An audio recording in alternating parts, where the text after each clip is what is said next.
है। तो आज का हमारा टॉपिक है प्रोथ्रोम्बिन टाइम। तो इसमें क्या है, हम यहाँ पर एक अपना क्या है आर्टिफिशियल कुछ सब्सटेंस इसके अंदर ऐड करेंगे और उसके बाद में क्या देखा जाएगा कि किस तरीके से ब्लड का कोगुलेशन होता है और कितना टाइमिंग वो लेता है। तो इसमें कुछ इक्विपमेंट्स हैं, कुछ रिक्वायरमेंट्स हमारी होती है, वाटर बाथ हम लेते हैं, टेस्ट ट्यूब्स होते हैं और मार्केट में कई कमर्शियल रिएजेंट्स अवेलेबल होते हैं जो इस टेस्ट को परफॉर्म करने के लिए हमें चाहिए होते हैं। ठीक है, तो प्रोथ्रोम्बिन टाइम क्या है, सबसे पहले हम इसका प्रिंसिपल देखते हैं। प्रोथ्रोम्बिन टाइम के प्रिंसिपल में क्या है, हमारे पास जो होल ब्लड होता है, जैसे हमने होल ब्लड लिया, ठीक है, तो ये नॉर्मली क्या बता रहा है, द कैल्शियम जो हमारी बॉडी के अंदर ब्लड सर्कुलेट होता रहता है उसमें कैल्शियम होता है। तो ये कैल्शियम क्या है, बाउंड रहता है सोडियम साइट्रेट से। ठीक है, इन होल ब्लड में क्या होता है, कैल्शियम इज बाउंड विद, किससे बाउंड रहता है ये, calcium is bound with sodium citrate, sodium citrate. ठीक है, इसकी वजह से क्या है, कोगुलेशन प्रिवेंट होता है, दस प्रिवेंट द कोएगुलेशन। मतलब ये क्या बता रहा है कि हमारे पास जब हम टेस्ट परफॉर्म करते हैं तो क्या होता है, हम हमारी जो टेस्ट ट्यूब्स वगैरह होती है उसमें तो टेस्ट क्या है, हमारा ब्लड कोगुलेट हो जाता है बॉडी से बाहर आते ही। लेकिन यहाँ पे ऐसी कौन सी चीज है जिसकी वजह से ब्लड कोगुलेट नहीं होता, ये क्वेश्चन हमारे सबसे पहले हमारे माइंड में आता है कि हमारी बॉडी में तो ब्लड आराम से फ्लो होता रहता है, लेकिन बाहर आते हैं, जैसे टेस्ट ट्यूब में लिया हमने या जहां पर क्या कोई एंटी कोगुलेंट एजेंट नहीं है, तो उस कंडीशन में क्या होता है, ब्लड का कोगुलेशन हो जाता है, उसका क्लॉट फॉर्मेशन हो जाता है। तो हमारी बॉडी में क्या है, जो कैल्शियम है वो सोडियम साइट्रेट को बाउंड करके रखता है, उसको क्या करता रहता है, उसको बाउंड करने से क्या है, ब्लड का कोगुलेशन नहीं हो पाता है। तो इसमें बात आती है टिश्यू थ्रोम्बोप्लास्टिन, टिश्यू थ्रोम्बोप्लास्टिन क्या है, टिश्यू थ्रोम्बोप्लास्टिन टू विच, जिसमें कैल्शियम आयंस जो है आपके वो क्या है, is added and mix with, किससे मिक्स करेंगे, is added and mix with plasma. ठीक है, यानी यहाँ पे क्या बता रहा है, ये प्रिंसिपल हमें क्या बताता है कि टेस्ट किस टाइप से परफॉर्म हो रहा है, उसका बेसिक क्या रूल क्या है। तो यहाँ पे क्या, tissue thromboplastin to which calcium ion is added and mix with plasma, यानी क्या होता है, प्लाज्मा के साथ में हम टिश्यू थ्रोम्बोप्लास्टिन तो है ही ऑलरेडी उसमें, और हम क्या करेंगे, उसमें कैल्शियम आयंस को ऐड कर देंगे। ठीक है, बाहर वाले में हम क्या कर रहे हैं, हमारे पास टिश्यू थ्रोम्बोप्लास्टिन तो है ही और प्लाज्मा के अंदर हम उसमें कैल्शियम आयंस को यहाँ पर ऐड कर रहे हैं। तो इससे क्या है, क्लोटिंग टाइम हम नोट कर लेते हैं, क्लोटिंग टाइम इज नोटेड। इस रिएक्शन में जैसे क्लोटिंग होती है ना, उसको क्या है, नोट कर लिया जाता है। अब इसके बाद बात आती है रिक्वायरमेंट्स की, यानी इस टेस्ट में हमें किन किन चीजों की रिक्वायरमेंट होती है।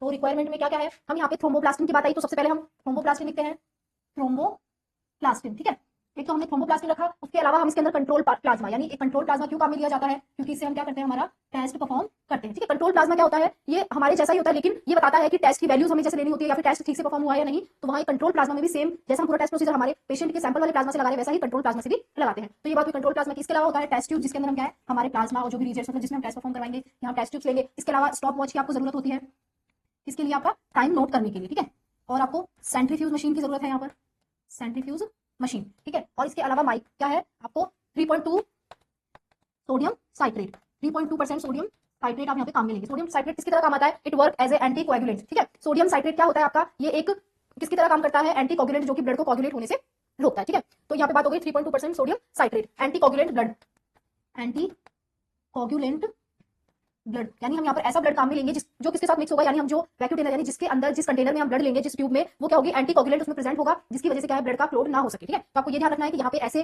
ब्लड के अंदर ऐसी ट्यूब में, ऐसी वाइल में आपको सैंपल लेना होता है जो क्या हो, जिसके अंदर एंटी कोगुलेंट मिक्स हो, उसकी कोटिंग हो। इसके अलावा आपको वाटर बाथ की जरूरत पड़ेगी, यहाँ पे वाटर बाथ, यानी हमें यहाँ 37 डिग्री सेंटीग्रेड का टेंपरेचर चाहिए। तो ये सारी बात हुई रिक्वायरमेंट्स की, किस टेस्ट में किन किन चीजों की जरूरत होती है, thromboplastin, control plasma, test tube, stop watch, centrifuge machine, 3.2% sodium citrate, anti coagulant blood और वाटर बाथ। तो ये सब बात हुई किसकी, रिक्वायरमेंट्स, किस टेस्ट को परफॉर्म करने के लिए आपको किस किस चीज की रिक्वायरमेंट होती है। अब बात आती है आपकी कि आपको कैसा सैंपल चाहिए।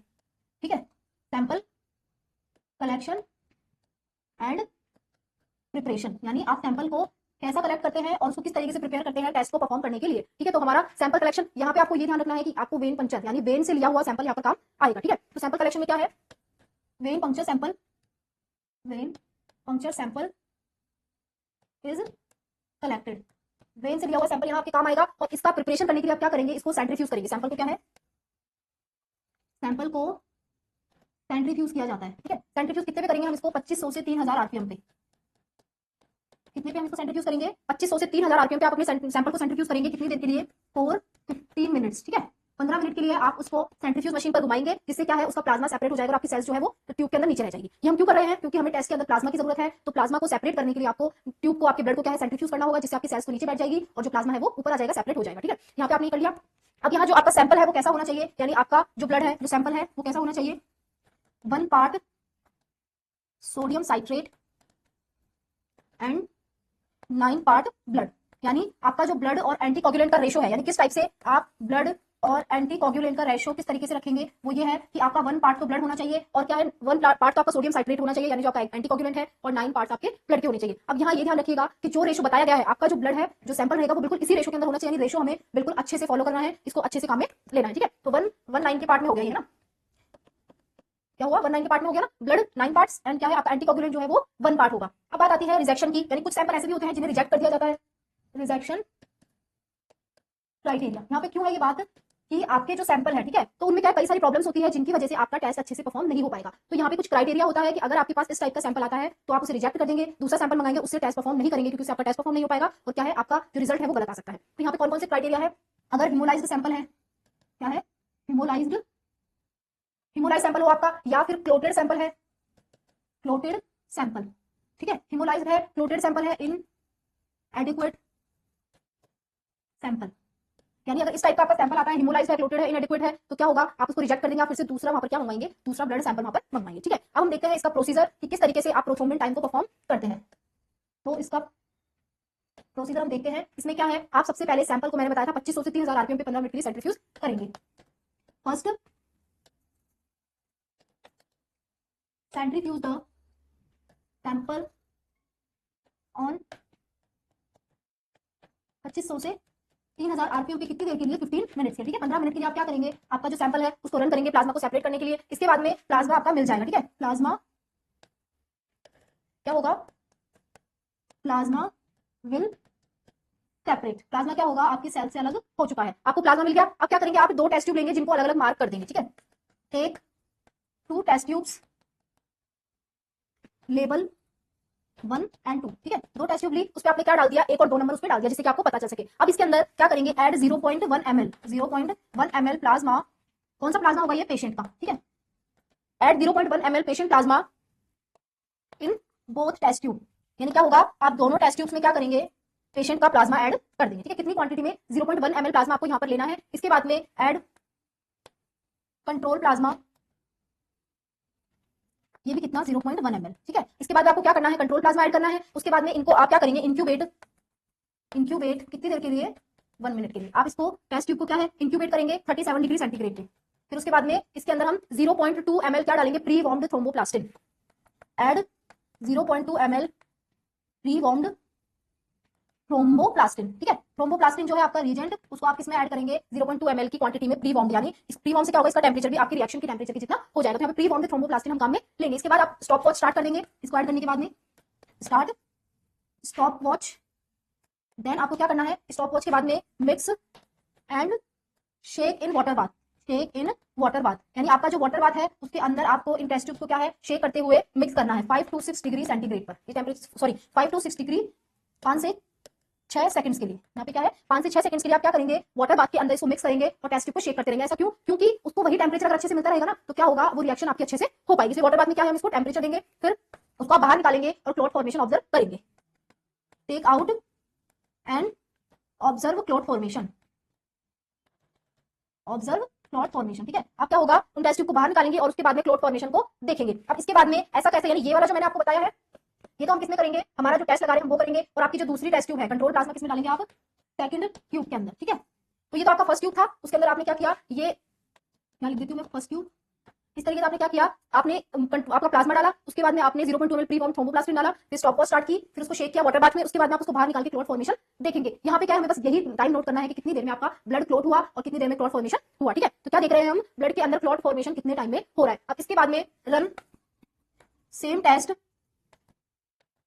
किसमें, run duplicate test, run duplicate test किसमें, कंट्रोल में, यानी आपको यहाँ पे क्या है कंट्रोल लगाना है। सेम ऐसा कैसे, क्या duplicate run duplicate test control, फिर से क्या टेस्ट कंट्रोल आपको परफॉर्म करना है। उसके बाद में take average of 2 reading, take average of 2 reading, यहाँ पे क्या है 2 रीडिंग जो आई है आपकी, उसका क्या आपको एवरेज निकालना है और उस तरीके से आपकी यहाँ पर प्रोथ्रोम्बिन टाइम, यानी आपके ब्लड ने कितना टाइम दिया है क्लॉट होने में, वो आप नोट कर लेंगे, ठीक है। आपने एवरेज निकाल लिया रीडिंग का। इसके बाद में बात आती है आपकी नोट क्लोटिंग टाइम, ठीक है, क्लोटिंग टाइम। अब यहाँ क्या है प्रोथ्रोम्बिन के, मतलब यहाँ पर हम क्या यूज कर रहे हैं, थ्रोम्बोप्लास्टिन काम में ले रहे हैं, तो इसलिए हम इसको प्रोथ्रोम्बिन टाइम बोलते हैं। और यहाँ क्या है, हम इस तरीके से आपका जो क्लोटिंग टाइम था, यहाँ पे जो आपकी वैल्यू आ रही है यहाँ हम लिख लेते हैं note the value, note the value, आपकी जो वैल्यू आई है उसको क्या है आप नोट कर लेंगे। तो ये इस तरीके से आपका पूरा प्रोसीजर होता है। इसके बाद में बात आती है नॉर्मल रेंज की, इस टेस्ट की नॉर्मल रेंज कितनी होती है, नॉर्मल रेंज, ठीक है। तो नॉर्मल रेंज में बात आती है 11 से 14 सेकंड इसकी नॉर्मल रेंज होती है। यानी अगर पेशेंट ठीक है, आपके पास जो सैंपल आया है उसमें कोई प्रॉब्लम नहीं है, तो क्या होगा 11 से 14 सेकंड में एक नॉर्मल इंसान का ब्लड क्लोट होना स्टार्ट हो जाता है। ठीक है, तो इसकी नॉर्मल रेंज क्या है 11 टू 14 सेकंड्स।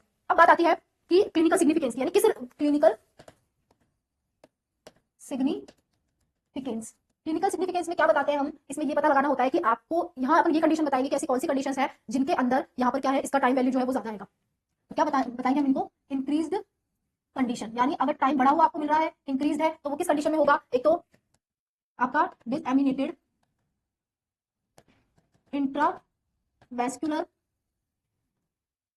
Intravascular coagulation. ठीक है, किस कंडीशन में होगा, डीआईसी जिसको बोलते हैं डिसएमिनेटेड इंट्रावेस्कुलर कॉग्युलेशन। इस कंडीशन में क्या होगा, आपका प्रोथ्रोम्बिन टाइम है वो आपको इंक्रीज्ड मिलेगा। ठीक है, तो ये आपकी फर्स्ट कंडीशन हुई। इसके अलावा अगर लिवर डिजीज है, क्या है आपको लिवर डिजीज है पेशेंट को, तो उस कंडीशन में इसकी वैल्यू आपको हाई आएगी, यानी इसकी वैल्यू क्या है 11 से 14 जो नॉर्मल रेंज है उससे ज्यादा हाई आपको मिलेगी। तो लिवर डिजीज में हो सकता है विटामिन के डेफिशिएंसी, यानी अगर पेशेंट में क्या है विटामिन के की कमी है, विटामिन के डेफिशिएंसी है, तो उस कंडीशन में क्या होगा इसकी वैल्यू हाई आएगी। और अगर ओरल एंटीकोगुलेंट थेरेपी अगर उसकी चल रही है, ओरल एंटीकोगुलेंट थेरेपी, इसमें क्या होता है ओरली क्या दिया जाता है, एंटीकोगुलेंट दिया जाता है। तो ओरल एंटीकोगुलेंट थेरेपी में या फिर कुछ क्लोटिंग फैक्टर्स होते हैं आपके, क्या है क्लोटिंग फैक्टर, जैसे कि कौन कौन से, फैक्टर 5, फैक्टर 8 एंड फैक्टर 10। इन सबकी अगर डेफिशिएंसी होगी, पेशेंट में क्या है क्लोटिंग फैक्टर्स की कमी है, इनकी फैक्टर 5, 8 एंड 10, इनकी डेफिशिएंसी में भी क्या होगा आपका प्रोथ्रोम्बिन टाइम जो है उसकी वैल्यू हाई आएगी। यानी मैंने क्या बताया आपको कि clinical significance increased condition of prothrombin time. Prothrombin time यानी यहाँ क्या हो रहा है, आपका प्रोथ्रोम्बिन टाइम का वैल्यू क्या है आपको इंक्रीज मिल रहा है। डिसएमिनेटेड इंट्रावेस्कुलर कॉग्युलेशन डीआईसी, आपको लिवर डिजीज हो गई है, विटामिन के की डेफिशिएंसी है, या फिर ओरल एंटीकोगुलेंट थेरेपी अगर किसी की चल रही है, फ्लोटिंग फैक्टर्स इन सबकी अगर डेफिशिएंसी है, तो उस कंडीशन में क्या होगा आपके थ्रोम्बोप्लास्टिन की वैल्यू हाई आएगी। अब इसके बाद बात आती है कि आपका जो प्रोथ्रोम्बिन टेस्ट है, प्रोथ्रोम्बिन टेस्ट आप लगाते हैं वो क्यों हेल्पफुल होता है।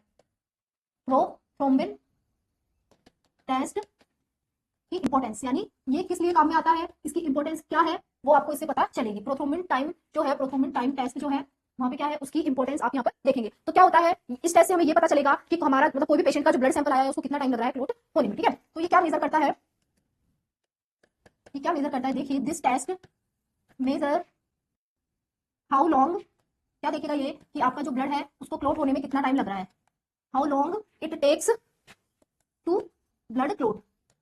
ब्लड के क्लोट होने में क्या है, how this test measure how long it takes to blood clot, blood clot होने में कितना टाइम लगता है वो हमें इस टेस्ट से पता चलता है। और ये किस लिए होता है, प्रोथ्रोम्बिन टाइम, प्रोथ्रोम्बिन टाइम किस लिए काम में लिया जाता है, used to check bleeding problems, used to check bleeding problem. यानी आपको बस ये ध्यान रखना है यहाँ पे कि यहाँ ये क्या बताएगा, अगर आपके अंदर नॉर्मल कंडीशन है तो आपका ब्लड क्या है आराम से क्लोट हो जाता है, कोई भी चोट लगने पर क्या है हमारी जो बॉडी है वो ब्लड को क्या रोक देती है, क्यों, क्योंकि अगर ब्लड फ्लो होता जाएगा तो ब्लड की कमी हो जाएगी बॉडी में, तो क्या होता है वहां पर कई सारे कोगुलेशन फैक्टर्स होते हैं हमारे अंदर, और फिब्रिनोजन की वजह से, इन सब की वजह से क्या होता है ब्लड का फ्लोट बन जाता है, और वहां पे जहाँ चोट लगी होती है ब्लड का बंद होना रुक जाता है। तो ये टेस्ट इसलिए किया जाता है कि आपके ब्लड को पहले चेक करते हैं हम कि ब्लड को क्या है फ्लोट होने में कितना टाइम लग रहा है, तो वो जरूर पता होना चाहिए। तो अगर आपके क्या है कोई ब्लीडिंग प्रॉब्लम है, यानी ब्लड नहीं रुक रहा है, वो क्या है उसको निकलता ही जा रहा है, तो इस वजह से क्या इसको चेक करने के लिए आप यहाँ पे थ्रोम्बोप्लास्टिन टेस्ट, थ्रोम्बिन टाइम जो टेस्ट है उसको परफॉर्म करते हैं। तो ये तो एक तो ब्लीडिंग प्रॉब्लम्स को चेक करने के लिए, और किसको चेक करने के लिए, चेक वेदर मेडिसिन, यानी जो दवाइयां पेशेंट को दी है वो काम कर रही है या नहीं, medicine to prevent clot working और नॉट,